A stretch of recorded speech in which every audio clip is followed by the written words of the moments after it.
Our Constitution says that, it's patterned after the United States Constitution. There's a Bill of Rights, freedom of the press is guaranteed, and yet at the same time, what we are seeing is death by 1,000 cuts, information operations on social media, coupled with proxy wars by government proxy media, online state-sponsored hate, and then finally, in our case, the weaponization of the law.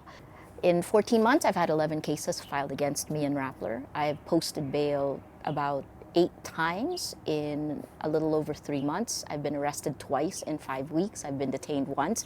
I've posted more in bail and travel bonds than Imelda Marcos, who has been convicted, right? Journalists are under attack, so this is not debatable. Where will it lead? How much of our freedoms will we give up? And I think the other part of that is when journalists are under attack, democracy is under attack. How do you respond?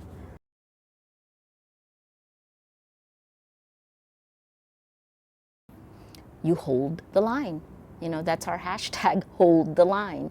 We are neither for nor against government. We do our job. The mission of journalism is more important today than it is at any other time. And yet, journalists and news groups are under attack in an unprecedented manner. You have social media platforms now taking away the gatekeeping power of journalists, of news groups, right? And yet, they don't take the responsibility of gatekeeping. They take distribution. They distribute the news. They're the world's largest distributor of news. But the gatekeeping part, keeping lies out of the public space, that is something that they've neglected. And so what we're seeing in every country around the world is as populations shift to social media, which becomes the main distributor of news, lies are spreading faster than facts. And that is part of the reason, starting November 2017, you see Freedom House saying then that 27 countries around the world, you have cheap armies on social media pushing back democracy. A year later, Oxford Computational Propaganda Research Project says that's double the number. The Philippines is ground zero. The Philippines, according to, this is We Are Social, Hootsuite, as of January 2019, Filipinos spend the most time on the internet and spend the most time on social media globally. 97% of Filipinos on the internet are on Facebook. Facebook is our internet. And so when that public sphere is poisoned, think about it like a virus. Viruses have been injected into our body politic. It's diseased and dying. You can't, if you don't know what the facts are, right, then you can't have truth. Without truth, you don't have trust. So what we're seeing is, we called it patriotic trolling, online state-sponsored hate that is meant to pound you to silence or to make others attack you, inciting hate, right?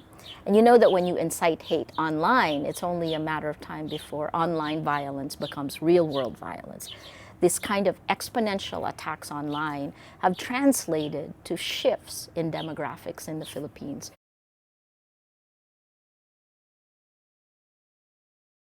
I think we were the petri dish for that. Duterte was elected in May of 2016. 1 month later, you had Brexit. Trump was elected November of 2016. So this is, and I don't think it's a coincidence that the Philippines is the petri dish, not just because we're on social media, but also because we're the only former colony of the United States, English speaking, and very connected on social media.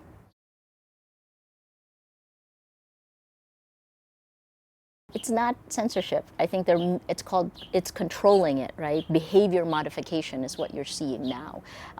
What you're seeing is, in the past, you can choke it by censoring, right? This one, you pound it 1,000,000 times so that lies become facts, right? This one, you just push so much on a normal person that they can't tell what is real, what's fact from fiction.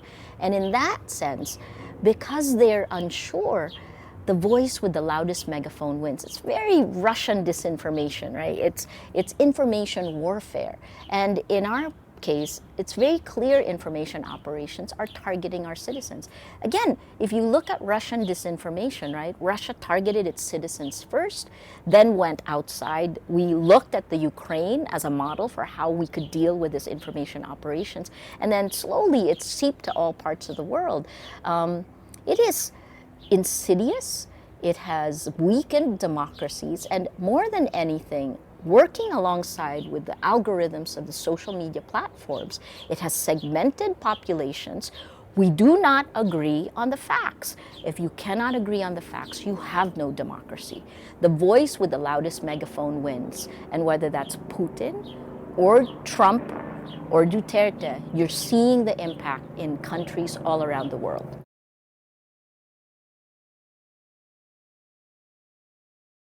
In Rappler, we fought impunity on two fronts.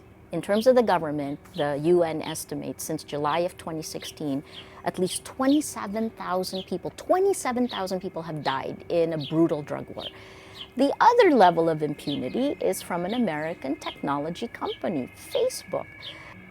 It's behavior modification. It is information operations to the point that you are tearing down reputations.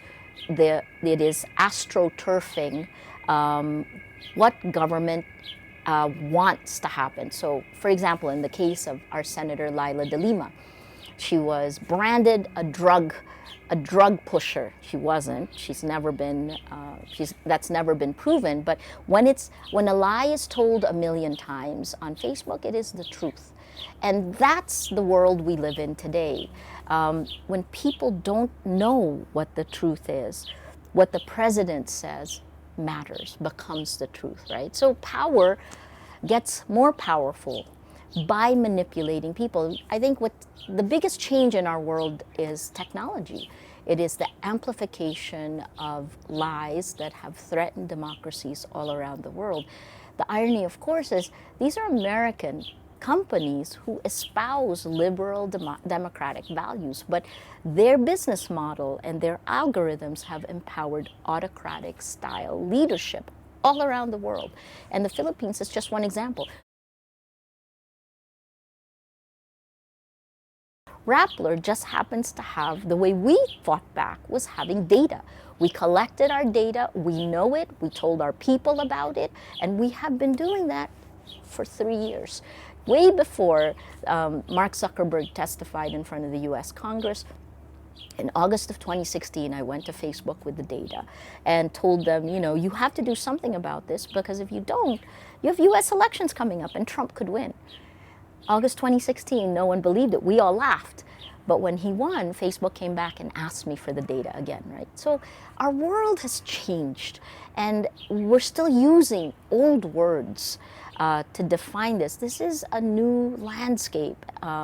Even the ideas of censorship, now it's outdated. What you have is engulfing with chaos, engulfing with exponential lies, so that you can turn a lie into a truth and turn a fact into fiction just by online manipulation.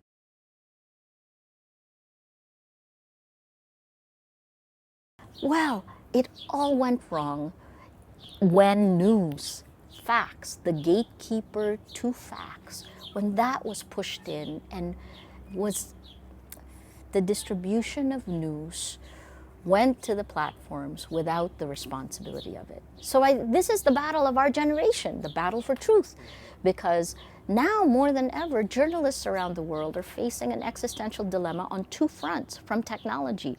One front is the exponential attacks that these social media platforms bring, not just to news groups, but to individual journalists and to women in particular, right? The other one is the business. Advertising as a business model is dead. It's crumbling right now. Why? Because lion's share of all new digital ad spend is going to the same social media platforms that are enabling the decay of our democracy, right? It's not even decay, that are enabling the destruction of our democracy as we know it.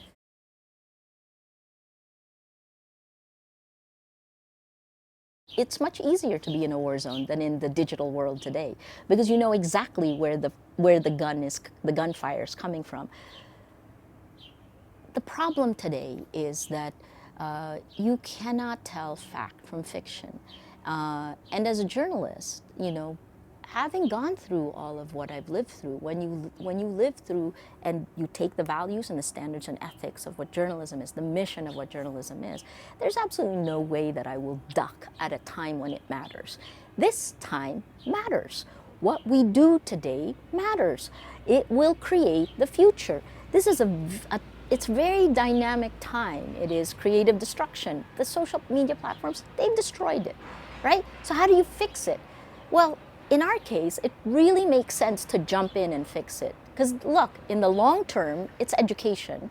In the medium term, it's media literacy. But in the short term, the only people who can fix this, unfortunately, are not the journalists. They're the social media platforms. But the journalists need to continue doing their jobs. For me, it's a simple thing. You have to turn off the poison before you can actually begin to recover, right? So if you think about it as a sick body politic, right? It's full of virus. It's a disease body. Well, you have to actually begin to stop the infection and start the medicine. The medicine are facts. It's truth, right? So you go back. Time magazine called us the guardians of truth. Now more than ever, journalism needs to be that.